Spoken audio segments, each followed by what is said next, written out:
The third batch of JoJo's Bizarre Adventure Stone Ocean was just released a couple of days ago, and I really think it was great. It was absolutely stunning, the animations were great, and the ending was just overwhelming. Overwhelming to the point where it gets kind of confusing as to what even happened in the end. But don't fear, my friend, I will explain the ending to you, and after this, you will understand why I think the ending was so great.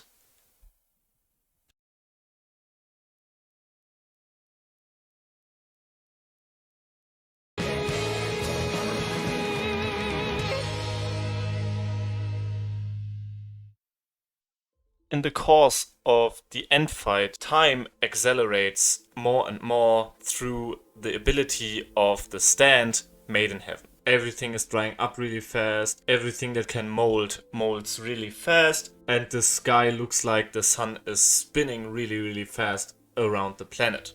And it gets worse and worse. While all this occurs, the main group is trying to somehow defeat Pucci, while he is so fast that they can't even see him. This ultimately fails and puts Emporio in the position of being the only survivor of the main cast. Jotaro, Anastasia, Jolene, and Ernest all die by the hands of Pucci. But suddenly, Emporio is back in the Green Dolphin State Prison just at the moment where Jotaro visits Jolene for the first time in the prison. Pucci is also there, and they see Jolene and Jotaro, but they look really different from before. What exactly happened there is that a very long time passed. It's not stated how long exactly, but it has to be millions upon millions of years. Basically, Pucci states that the fate of the universe is that the humanity is born, and this causes the universe to come to an end and then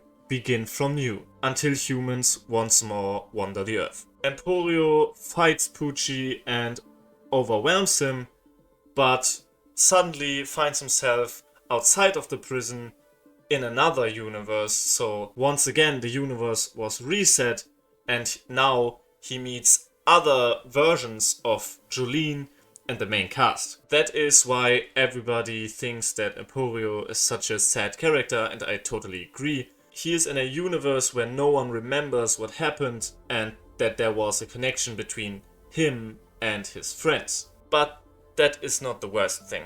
The worst thing is that he will have to watch his friends die over and over again. Fate is set. Even though he tried to change the fate, it didn't work. And this is shown by him being transported to another universe where the cast of Stone Ocean gets together anyway. Even though they look different and even have different names, they still meet, and they still will meet the inevitable fate of dying to the hands of Pucci. Only for the universe to be reset again and Emporio reliving this traumatic experience once again. Emporio is prisoner to the fate that will always lead to this point, to the point his friends get slaughtered. And all he can do is watch. Actually, the abilities of Emporio were a very, very good foreshadowing to that point. He can use items from the past, and now he is basically reliving the past over and over and over again. But he can't change anything about it. And this is also somewhat like the items that he uses with this ability. He can interact with them to some degree, but stuff like food he can't digest. He's only able to taste it. Just like he can interact with the reality, but in the end there's no impact whatsoever, and it didn't matter what he did.